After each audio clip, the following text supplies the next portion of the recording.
À quoi ça sert d'être plus conscient de soi-même si ça ne nous rend pas plus heureux? Ça fait partie du chemin, mais ce n'est pas la finalité. Je vois beaucoup de personnes qui se perdent dans leur chemin de reconstruction, dans leur chemin spirituel de connaissance de soi. Ils avancent, et plus ils avancent, plus ils souffrent. Et c'est normal, parce qu'on se confronte à nos conditionnements et à toutes les parties de nous-mêmes qui sont programmées pour ne pas nous rendre heureux. C'est comme ça. Mais souvent, on oublie la finalité.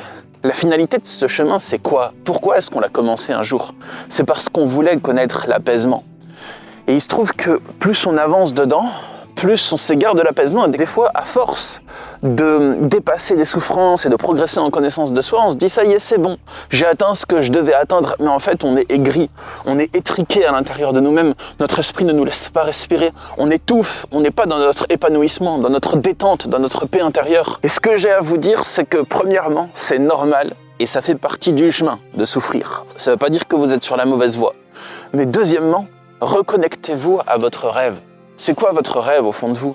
C'est la paix intérieure, c'est le calme intérieur, le soulagement, la détente, l'épanouissement. C'est pour ça que vous commencez votre chemin spirituel à la base. Ne vous laissez pas embarquer dans tous les courants spirituels qui vous disent qu'il faut être trop sérieux, qu'il faut connaître un éveil qui est sérieux, qui est grave, qui est mystique. Pour moi, l'éveil spirituel, c'est pas quelque chose de grave, c'est pas quelque chose de mystique, de très sérieux, comme si on devait tout le temps être dans les révélations mystiques. Non. C'est pas comme ça du tout, et c'est pas non plus dans la fausse joie simulée, parce qu'il y a aussi un courant d'éveil qui dit que quand on est dans la mission de vie, on est dans la joie. Je suis entièrement d'accord avec ça à 100%, mais du coup, après, c'est comme si on se force à s'auto-induire dans une joie qui est artificielle, mais à laquelle on finit par croire, tellement on se force à y croire. Et c'est pas notre joie naturelle, c'est pas notre état naturel. Pour moi, il existe une seule finalité d'éveil spirituel. Pour moi, il n'y en a qu'une seule. Et cette finalité, elle procure une grande joie et une grande paix. C'est la voie de l'âme. Et c'est pas une religion, c'est pas un courant spirituel, ce que je vais vous dire. C'est très concret, c'est d'ordre phénoménal. C'est-à-dire que c'est d'ordre du monde des phénomènes, donc d'ordre tangible.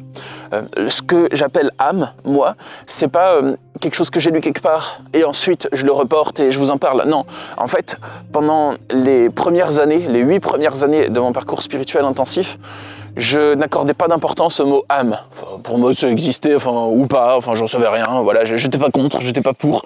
Je me concentrais sur dépasser, transcender mes souffrances. Donc j'étais juste dans l'introspection intense, dans une quête intensive de connaissance de soi.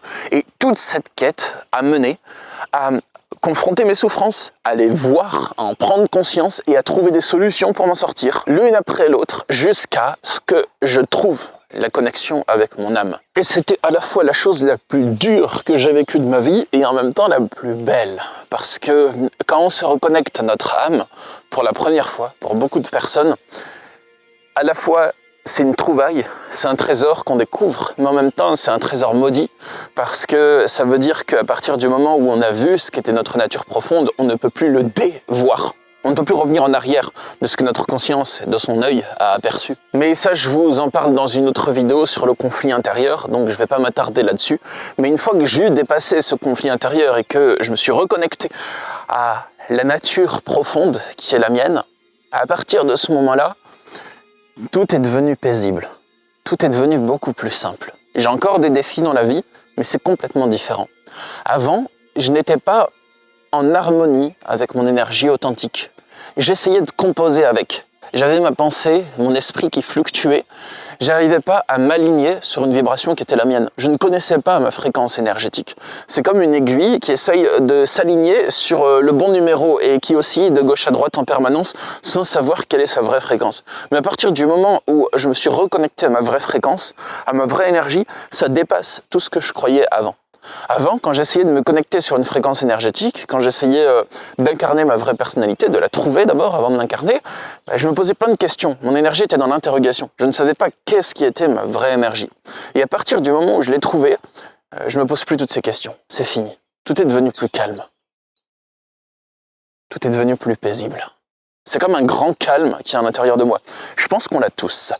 La connexion à notre âme, pour moi, c'est l'unique voie d'éveil, enfin l'unique finalité même d'éveil qui va donner la grande paix intérieure. Vous aurez encore des défis dans la vie, vous aurez encore des doutes, des interrogations, des questionnements existentiels. Mais c'est pas pour autant que vous allez souffrir, autant qu'avant. C'est pas pour autant que vous allez aborder la vie de la même manière. Tout sera différent. Ce qui change depuis qu'il y a la grande connexion à mon âme qui est établie, c'est que je sais qui je suis. Je ressens la signature authentique de mon énergie. Je suis plus perdu dans les couches légères et extérieures de ma personnalité. Je suis connecté à une sorte de vaste et infini océan lumineux qui est à l'intérieur de moi. Et on l'a tous, hein, vous l'avez aussi. Alors, si je peux vous donner des conseils pour ça, c'est déjà ne perdez pas de vue votre but. Votre but, c'est le soulagement intérieur, c'est la paix intérieure. C'est la transcendance de vos souffrances pour vous connecter à votre vaste et infini océan lumineux. C'est ça le but de votre éveil, de votre parcours spirituel. Après, on a chacun notre voie pour l'atteindre, parce qu'on a chacun peut-être une foi différente, des croyances différentes. On a chacun des blessures et des souffrances différentes, donc on n'a pas le même moyen de les dépasser. Une personne, par exemple, qui a des traumatismes complexes, elle ne va pas dépasser ces traumatismes complexes de la même manière qu'une personne qui n'en a pas et qui doit combattre différents conditionnements. On n'a pas le même chemin, donc chaque chemin est unique. Le vôtre est le bon. Et ensuite, une fois que vous vous êtes reconnecté à votre énergie originelle, elle va être très différente pour chaque personne. Elle ne va pas nous guider à faire la même chose chaque personne. Mais ça, vous le savez, vous pouvez le sentir au fond de vous. Quand on incarne pleinement qui on n'est pas le même. Et c'est ça qui est difficile, les amis. Pourquoi c'est difficile? Parce que notre ego, notre personnalité est perdue dans cette société. Dans cette société où tout le monde essaye de reproduire les mêmes choses, où tout le monde essaye de rentrer dans le moule, où il y a des courants sur TikTok, où il y a des courants... partout dans la société, on essaye de suivre des courants et c'est dur de s'affranchir de ces courants pour incarner notre vraie énergie, pour incarner qui on est vraiment. C'est dur de le trouver et de l'incarner et de l'assumer. Dans les années précédentes du monde, peut-être que c'était plus facile, mais là on est tellement submergé par tout ce qui se passe sur les réseaux sociaux, on est tellement en contact avec les énergies de toutes ces personnes que c'est dur de trouver notre vraie énergie. Ça nécessite de passer du temps seul, je pense. Et vous pouvez être en couple, vous pouvez être amoureux de quelqu'un, ça n'a rien à voir. Mais juste de passer des moments seuls, des petites bulles seules, où vous allez vous reconnecter à qui vous êtes. Réfléchir sur qui vous êtes, réfléchir sur quels sont vos vrais désirs, ce qui compte le plus pour vous. Quels sont les désirs que vous serez prêts à sacrifier pour d'autres désirs, donc ceux qui sont les plus importants pour votre cœur. Excusez-moi mes amis si l'énergie a changé, j'ai été interrompu par le monsieur que vous voyez peut-être tout debout en arrière-plan avec ces deux chiens qui passaient. En général, quand il y a quelqu'un qui passe, j'arrête de tourner la vidéo pour rester dans le flux, rester dans la canalisation et pas être interféré par les énergies extérieures. Donc, qu'est-ce que c'est que votre âme? Comment vous pouvez savoir que vous y êtes connecté? Déjà, c'est votre nature originelle. C'est ce qui a toujours été. C'est ce que vous avez toujours été vous, depuis aussi longtemps que vous pouvez vous en souvenir. C'est une énergie primitive, primordiale, profonde, qui date d'avant votre naissance. Mais c'est votre signature vibratoire à vous-même. Et quand vous vous y reconnectez, c'est le sentiment que, waouh, c'est ça qui a toujours été là. C'est ce que j'ai toujours été. J'ai toujours eu envie de ça, j'ai toujours eu pas envie de ça, depuis avant ma naissance, depuis aussi loin que ma mémoire soit capable de remonter. C'est une sensation simple, primitive, primordiale. La sensation de l'âme, on peut s'y référer par plusieurs choses. Par ce qu'on ne veut plus dans la vie, par des choses qu'on n'a pas envie et on se forçait. Peut-être ce qu'on ne veut plus avoir, ce qu'on ne veut plus mener comme projet, ou ce qu'on ne veut plus être ou devenir comme personne. La sensation de l'âme, c'est aussi des élans d'enthousiasme. C'est aussi des projets qu'on a envie d'accomplir qui peuvent être grands, ambitieux ou paisibles, calmes. Ça dépend, ça peut être juste avoir une petite femme, voilà. Ça peut être avoir un petit mari gentil, ça peut être construire une carrière spécifique, acheter une maison, ça peut être n'importe quoi. C'est propre à chacun. Mes projets à moi, par exemple pour l'âme, ça va être de développer ma carrière d'écrivain. C'est important pour moi, j'y travaille dur, et pas juste d'écrivain en développement personnel, en connaissance de soi, parce que ça j'ai déjà fait plusieurs livres là-dessus.